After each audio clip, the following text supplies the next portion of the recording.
Seja bem-vindo ao canal e audiolivro. Explore o melhor da literatura na plataforma Odyssey. Nossos audiolivros contam com narrações envolventes e produção de alta qualidade. Capítulo 53. Em todo o meu universo, não vi nenhuma lei da natureza que fosse imutável ou inexorável. Este universo apresenta apenas relações mutáveis, por vezes tomadas como leis por consciências de vida curta. Esses sensores corpóreos a que chamamos de eu são efêmeros, pulverizando-se no brilho da eternidade, momentaneamente conscientes de condições temporárias que confinam nossas atividades e se modificam na medida em que elas mudam. Se você quer um rótulo para o absoluto, use seu nome próprio, temporário. Os diários roubados.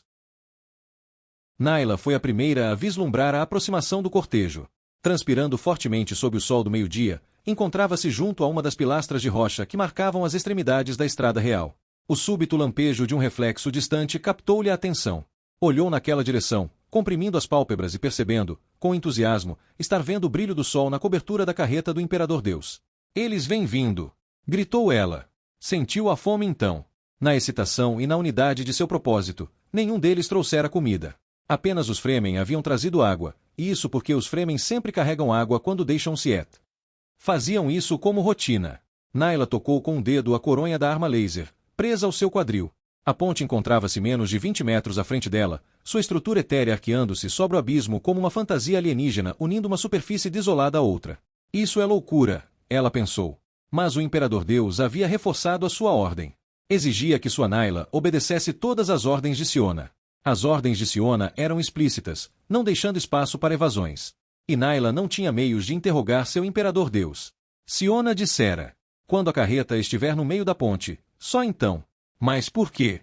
Naquele momento elas estavam bem longe dos outros, enfrentando o frio da alvorada no topo da muralha, Naila sentindo-se isolada, distante e vulnerável.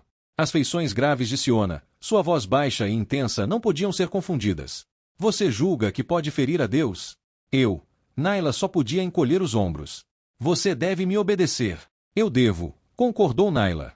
Ela observou a aproximação do cortejo distante, notando o colorido dos cortesãos, as espessas massas de azul marcando suas irmãs oradoras peixes, a superfície brilhante da carreta de seu senhor. Era outro teste, concluiu. O Imperador Deus saberia. Ele conhecia a devoção no coração de sua Naila. Era um teste. As ordens do Imperador Deus deviam ser obedecidas em todas as coisas. Essa fora a primeira lição de sua infância como oradora peixe. O Imperador Deus ordenara que Naila obedecesse às ordens de Siona. Era um teste. Que mais poderia ser? Ela olhou na direção dos 4 Fremen. Eles tinham sido posicionados por Duncan Aidarro diretamente no meio da estrada e bloqueando parte da saída nessa extremidade da ponte. Sentavam-se de costas para ela e olhavam para a ponte, 4 montes de mantos marrons. Naila ouvirá as palavras que Aidarro dissera a eles. "Não abandonem este lugar. Vocês devem saudá-lo daqui. Levantem-se quando ele se aproximar e se curvem." Saudação, sim. Naila fez um gesto afirmativo para si mesma. As 3 outras oradoras peixes que tinham escalado a muralha junto com ela haviam sido mandadas para o centro da ponte. Tudo o que elas sabiam era o que Siona lhes dissera na presença de Naila. Deviam esperar até que a carreta real estivesse a apenas alguns passos de distância, então se virar e sair dançando na frente dela, liderando a procissão até o ponto de observação acima de Tuono. "Se eu cortar a ponte com minha arma laser, aquelas 3 vão morrer", pensou Naila. "E todos os outros que vieram com Nosso Senhor." Ela inclinou o pescoço para olhar o abismo. Não podia ver o rio dali, mas podia ouvir seu murmúrio distante, o movimento das rochas. "Eles todos vão morrer, a menos que ele realize um milagre." Tinha que ser isso. Siona armara o palco para um sagrado milagre. Que mais poderia pretender ela, agora que fora testada, agora que usava o uniforme de uma comandante oradora peixe? Siona fizera seu juramento ao Imperador Deus. Fora testada por Deus, os 2 sojinhos no Sarier.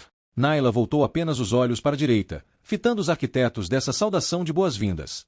Siona e Aidarro encontravam-se ombro a ombro na estrada, uns 20 metros à direita de Naila.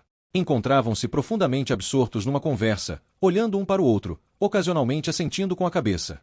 Daí a pouco Aidarro tocou o braço de Siona, um gesto curiosamente possessivo. Ele concordou com a cabeça uma vez e caminhou em direção à ponte, parando no canto do contraforte, diretamente à frente de Naila. Olhou para baixo. Depois passou para o outro canto desse lado da ponte. Novamente olhou para baixo, assim permanecendo por vários minutos antes de voltar para junto de Siona. Que criatura estranha era esse Gola, pensou Naila. Depois daquela espantosa escalada, não mais o julgava inteiramente humano. Ele era alguma coisa a mais, um semideus que se colocava ao lado de Leto. Mas ele podia ter filhos. Um grito distante captou a atenção de Naila. Ela virou-se e olhou para o outro lado da ponte. O cortejo estivera avançando no trote costumeiro de uma peregrinação real. Agora estava diminuindo o passo para uma caminhada lenta, a apenas alguns minutos da ponte. Naila reconheceu Moneio marchando na dianteira, uniforme brilhantemente branco, o passo determinado, o olhar voltado diretamente para frente. A cobertura da carreta do Imperador Deus estava selada. Ela cintilava numa opacidade espelhada enquanto ralava sobre suas rodas atrás de Moneio. O mistério de tudo aquilo penetrou em Naila. Um milagre estava para acontecer. Naila olhou para a direita, em direção a Siona. Siona retornou o olhar e acenou com a cabeça. Naila pegou a pistola laser, tirando-a do coldre e a apoiando na pilastra de rocha enquanto mirava ao longo dela. Primeiro o cabo da esquerda, depois o cabo da direita, depois a etérea treliça de Plastel, à esquerda. A pistola laser parecia fria e estranha na mão de Naila. Ela respirou trêmula antes de recuperar a calma. Devo obedecer. É um teste. Ela viu Moneio erguer o olhar da estrada e, sem modificar o passo, virar-se a fim de gritar alguma coisa para a carreta ou para os outros que vinham atrás. Naila não pôde distinguir as palavras. Moneio olhou para frente uma vez mais. Naila firmou-se, uma parte da pilastra de rocha ocultando a maior parte de seu corpo. Um teste. Moneio vira as pessoas na ponte e no lado oposto dela. Identificara os uniformes das oradoras peixes e seu primeiro pensamento foi perguntar-se quem teria ordenado essa recepção. Virou-se e gritou uma pergunta para Leto, mas a cobertura da carreta do Imperador Deus permanecia opaca, ocultando Leto e Vi dentro dela. Moneio estava em cima da ponte, a carreta tritando na areia soprada pelo vento, antes de reconhecer Siona e Aidarro de pé, bem adiante, no outro lado. Ele identificou 4 Fremen de museu sentados no meio da estrada. As dúvidas começaram a se agitar na mente de Moneio, mas ele não poderia modificar o padrão. Arriscou uma olhada para o rio lá embaixo, um mundo platinado capturado na luz do sol do meio-dia.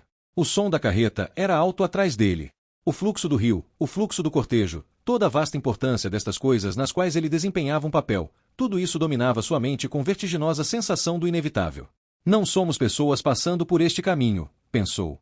Somos elementos primais, unindo um fragmento do tempo a outro. E, quando tivermos passado, tudo atrás de nós mergulhará num mundo sem som, um lugar como a não-sala dos Ishianos, e nada será o que fora antes que viéssemos. Um fragmento da canção da Alaudista flutuou na memória de Moneio e seus olhos desfocaram-se na lembrança. Ele sabia que aquela canção era para os seus desejos, um desejo de que tudo isso terminasse, tudo se tornasse passado, todas as dúvidas banidas, a tranquilidade restabelecida.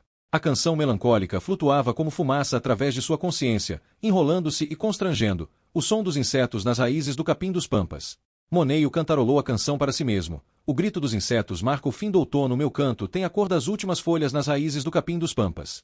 Ele assentiu com a cabeça para o refrão. O dia terminou, os visitantes se foram. O dia está terminado em nosso Siet. O dia está terminado.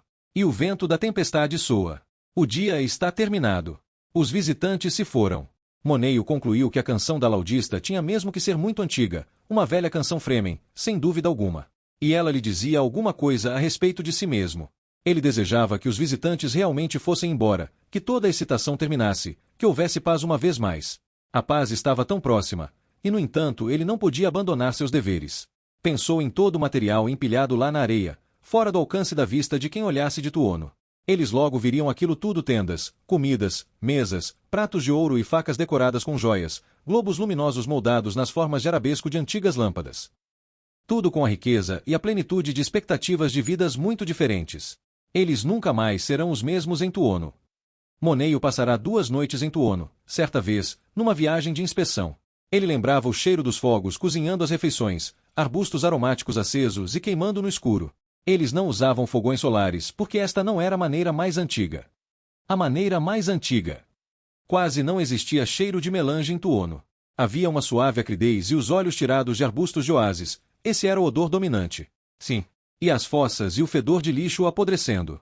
Relembrou o comentário do Imperador Deus quando terminara de relatar sua viagem. Esses Fremen não sabem o que perderam de suas vidas.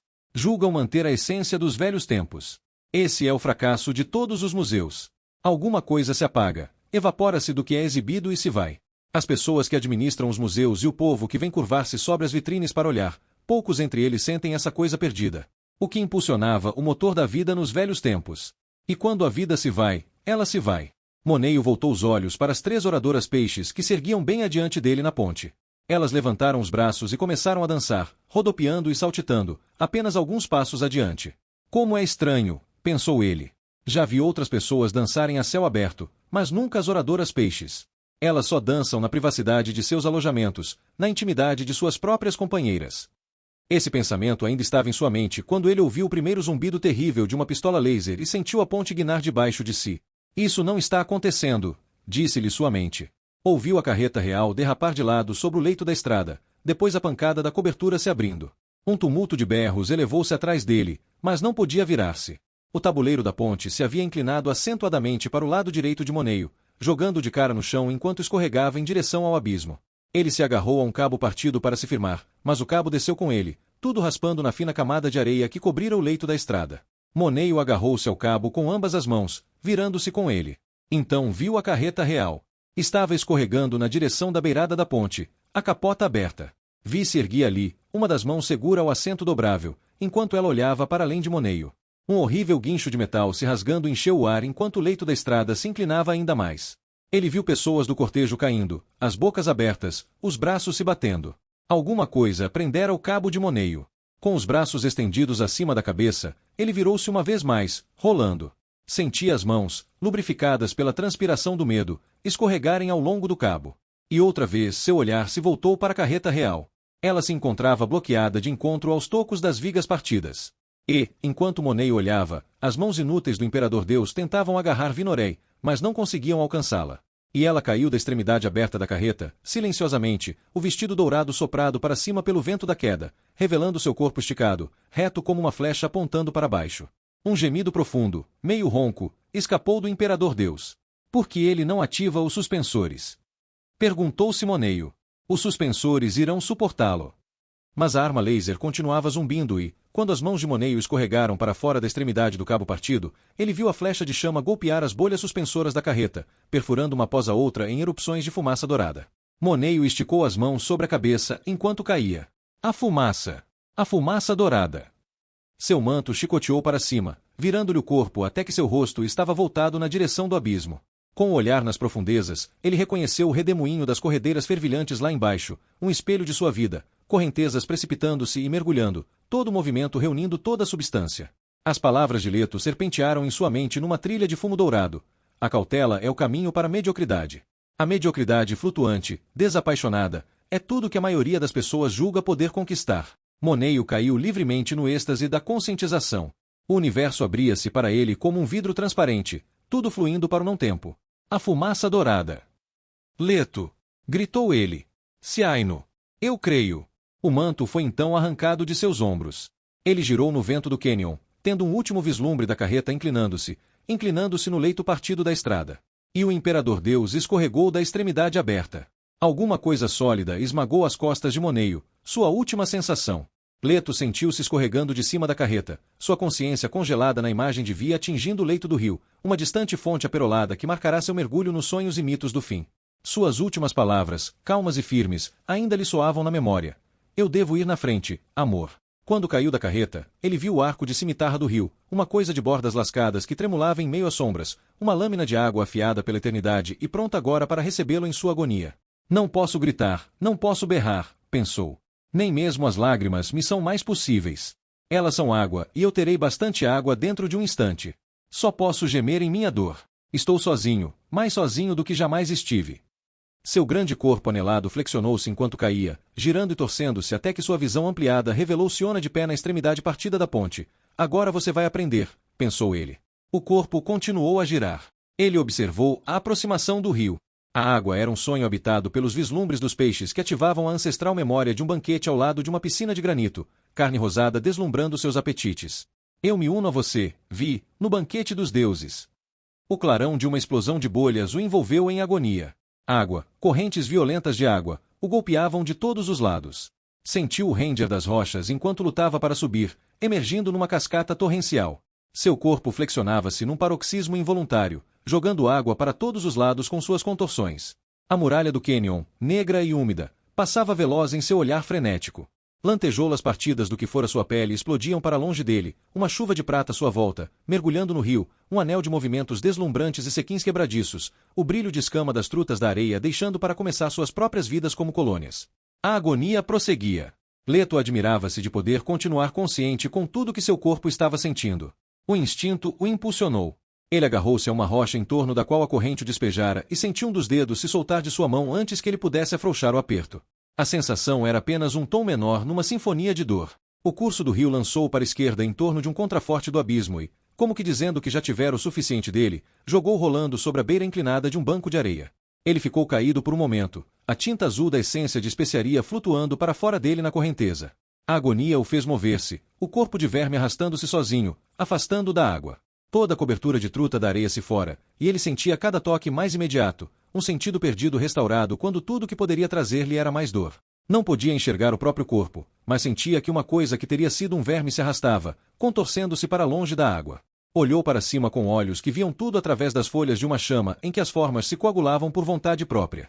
E finalmente reconheceu o lugar. O rio lançara-o numa curva onde abandonava para sempre o Sarier. Além dele se encontrava Tuono e de um lado da muralha estava tudo o que restara do Siettar, o reino de Stilgar, o lugar onde toda a especiaria de Leto estava escondida.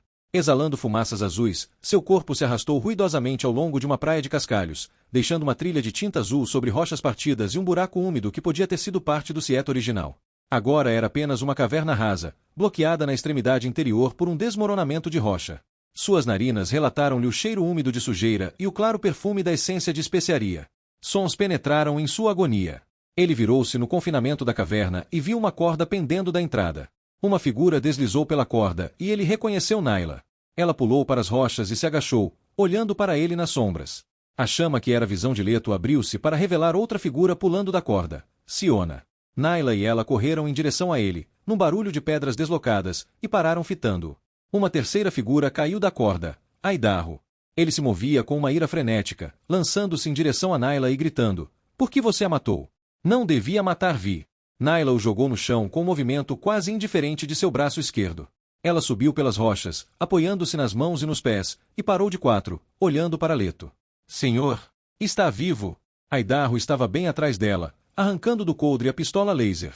Naila voltou-se, espantada, enquanto ele apontava a arma e apertava o gatilho. A combustão começou no topo da cabeça de Naila e a fez estourar, os pedaços caindo separados. Uma brilhante faca cristalina pulou do uniforme em chamas e caiu nas rochas. Aidarro não viu. Com uma careta de ira no rosto, continuou queimando os pedaços de Naila até que a carga da arma se esgotou. O arco brilhante desapareceu e só restaram pedaços úmidos e fumegantes de carne e roupa espalhados entre as rochas em brasa. Era o momento pelo qual Siona aguardara. Ela avançou até ele e tomou a arma inútil de suas mãos. Ele lançou-se em direção a ela, que se colocou em posição para subjugá-lo, mas todo o ódio se esgotara. "Por quê?"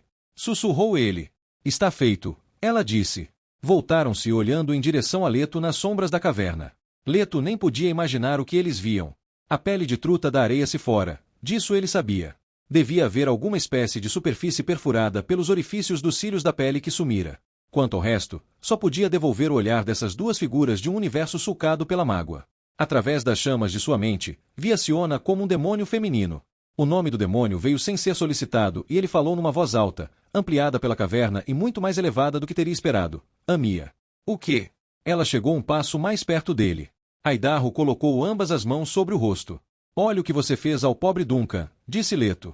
"Ele encontrará outros amores." Quão insensível ela soava, um eco de sua própria juventude violenta. "Você não sabe o que é amor," ele disse. "Que foi que você já deu algum dia?" Ele só pôde retorcer as mãos, os restos do que já tinham sido suas mãos. "Deuses, e o que foi que eu dei?" Ela se arrastou para mais perto e estendeu a mão em direção a ele, mas recuou. "Eu sou o real Siona. Olhe para mim. Eu existo. Você pode me tocar se tiver coragem. Estenda sua mão. Faça-o." Lentamente ela estendeu a mão para o que tinha sido seu segmento frontal, o lugar onde ela dormira no Sarier. A mão estava manchada de azul quando ela a retirou. "Você me tocou e sentiu meu corpo. Não é mais estranho do que qualquer outra coisa no universo." Ela começou a lhe virar as costas. "Existe uma diferença entre nós," ele disse. "Você é Deus incorporado. Você caminha dentro do maior milagre deste universo, e no entanto se recusa a tocar, ver, sentir, acreditar." A consciência de Leto flutuou para um lugar envolto pela noite, um lugar onde ele julgou poder ouvir o som metálico de seus impressores ocultos, matraqueando numa sala sem luz. Havia uma ausência total de radiação nesse local, uma não coexistiana que fazia desse um lugar de ansiedade e alienação espiritual, pois não tinha ligação com o resto do universo. Mas vai ter uma ligação. Sentia que seus impressores istianos tinham sido colocados em movimento, que estavam registrando seus pensamentos sem qualquer comando especial. Lembrem-se do que fiz. Lembrem-se de mim.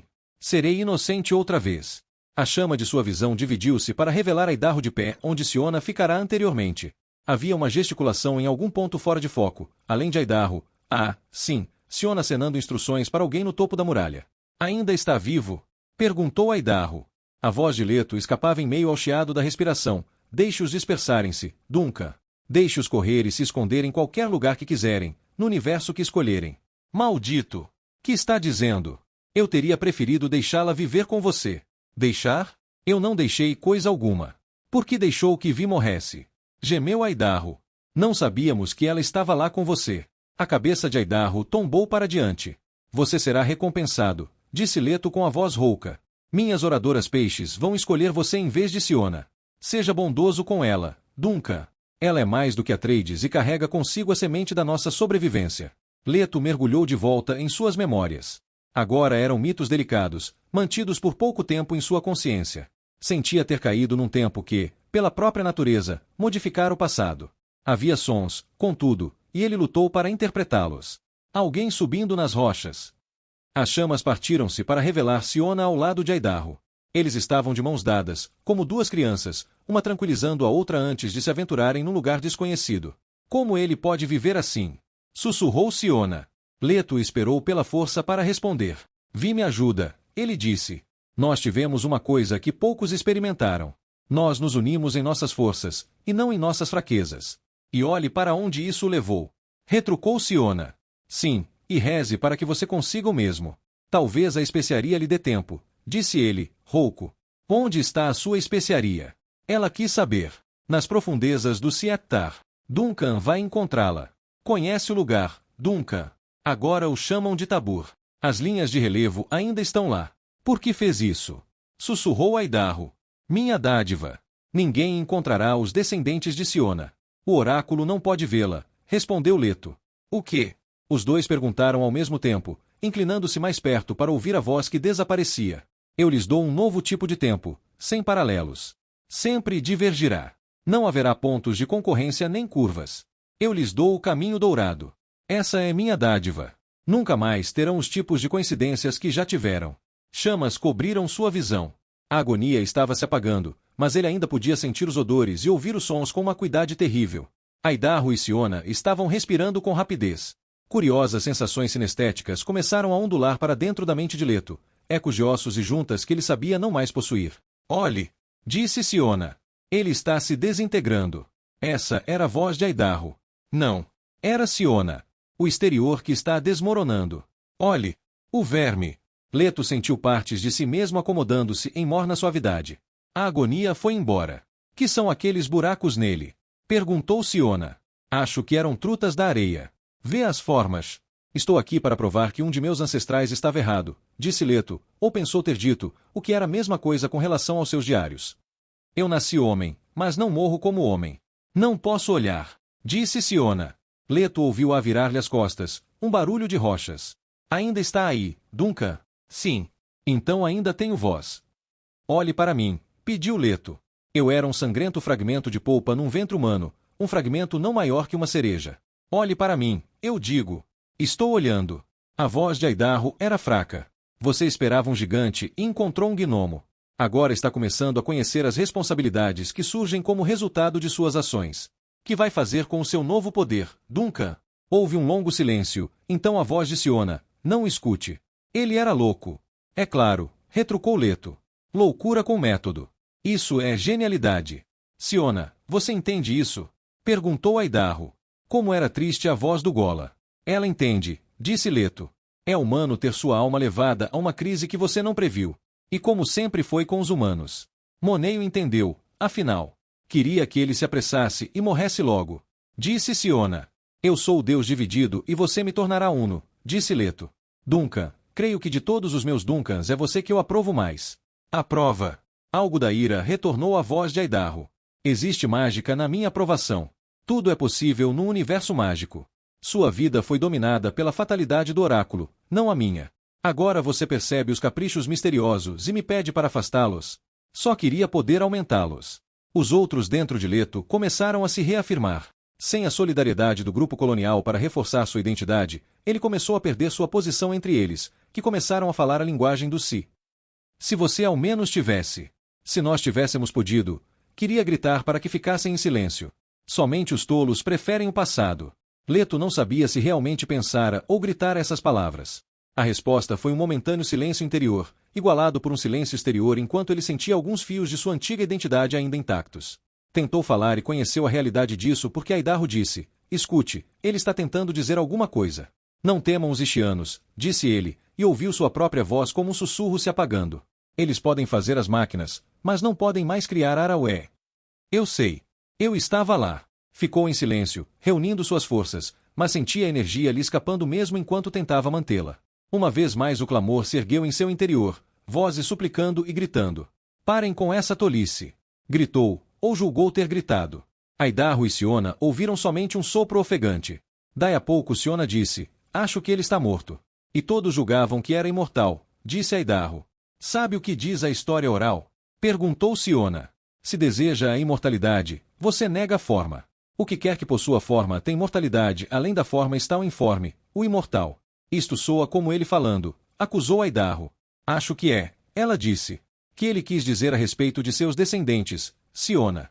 Se escondendo, não os encontrando? Perguntou Aidarro. Ele criou um novo tipo de mimetismo. Uma nova imitação biológica. Explicou ela. Sabia que fora um sucesso.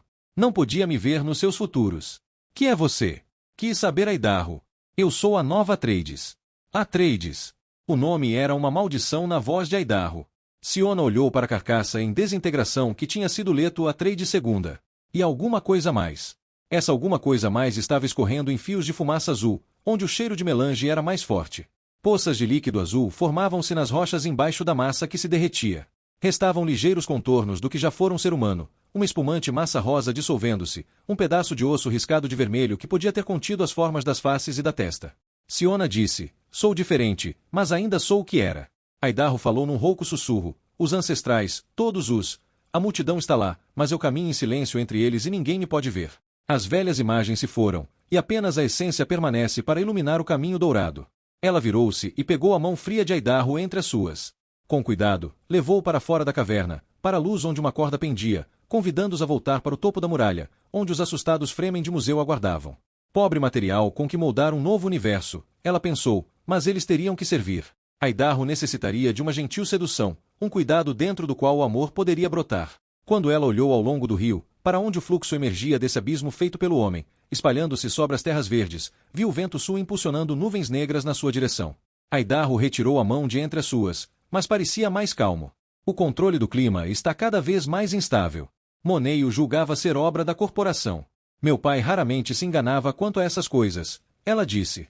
Você terá que verificar isso. Aidarro experimentou uma súbita memória das formas prateadas das trutas da areia fugindo do corpo de Leto no rio. Eu ouvi o verme, disse Siona. As oradoras peixes vão seguir você, não a mim. Novamente Aidarro sentiu a tentação do ritual do Ciaino. Veremos, respondeu. Virou-se, olhando para Siona. Que ele queria dizer quando falou que os Ishianos não podiam criar Arafel? Você terá que ler nos diários, ela disse. Vou mostrá-los a você quando retornarmos a Tuono. Mas que significa Arafel? É a escuridão do julgamento sagrado. Vem de uma velha história. Você a encontrará toda nos diários. Capítulo 54. Extrato do resumo secreto de Adi.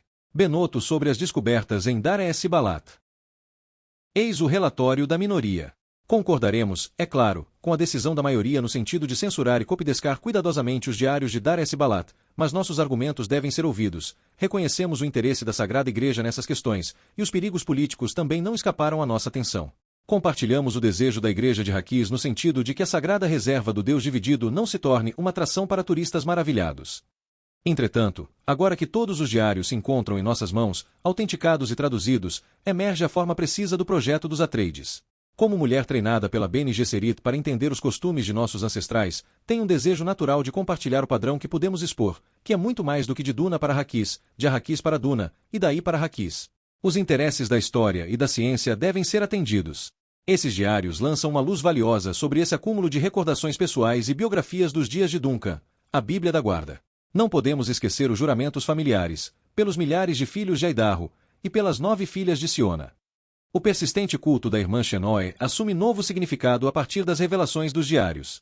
Certamente a caracterização do Judas Naila, feita pela Igreja, precisa de cuidadosa reavaliação. Nós da minoria devemos relembrar aos censores políticos que os pobres vermes da areia, em sua reserva hackiana, não nos podem fornecer ainda uma alternativa para as máquinas ischianas de navegação. Nem as minúsculas quantidades de melange controladas pela Igreja representam qualquer ameaça comercial aos produtos dos tanques Tleilaxu. Não. Nós afirmamos que os mitos, a história oral e a Bíblia da Guarda, e mesmo os livros sagrados do Deus dividido, devem ser comparados com os diários de Dar es Balat. Cada referência histórica à dispersão e aos tempos da fome deve ser reexaminada. Que temos a temer? Nenhuma máquina ischiana pode fazer o que nós, os descendentes de Siona e de Duncan Aidarro, fizemos. Quantos universos nós povoamos? Ninguém pode avaliar. Nenhuma pessoa jamais saberá. Será que a Igreja teme o profeta ocasional? Sabemos que os visionários não nos podem ver nem predizer nossas decisões. Nenhum tipo de morte jamais poderá alcançar toda a humanidade. Devemos nós da minoria nos unir aos nossos companheiros da dispersão antes que possamos ser ouvidos? Devemos deixar o núcleo original da humanidade ignorante e desinformado? Se a maioria nos expulsar, vocês sabem que nunca mais seremos encontrados. Mas não queremos partir. Somos mantidos aqui por aquelas pérolas na areia. Sentimos-nos fascinados pela Igreja, que usa as pérolas como o sol do entendimento. Certamente nenhum ser humano racional pode fugir às revelações dos diários a esse respeito. Os usos reconhecidamente fugazes mas vitais da arqueologia terão seu dia de glória. Exatamente como a máquina primitiva que Leto usou para ocultar seus diários nos pode ensinar sobre a evolução de nossas máquinas, assim também se deve permitir que essa consciência ancestral fale conosco. Seria um crime contra a verdade histórica e contra a ciência abandonarmos as tentativas de comunicação com aquelas pérolas de consciência que os diários localizaram. Estará Leto II perdido no seu sonho interminável ou poderá ser despertado em nossa época? Trazido à plena consciência como um depósito de precisão histórica. Como pode a Sagrada Igreja temer essa verdade? A minoria não tem dúvida de que os historiadores devem ouvir a voz dos primórdios. Se são apenas os diários, devemos ouvi-los. Devemos ouvi-los durante tantos anos em nosso futuro quantos eles estiveram ocultos em nosso passado. Não tentaremos prever as descobertas que ainda serão feitas naquelas páginas.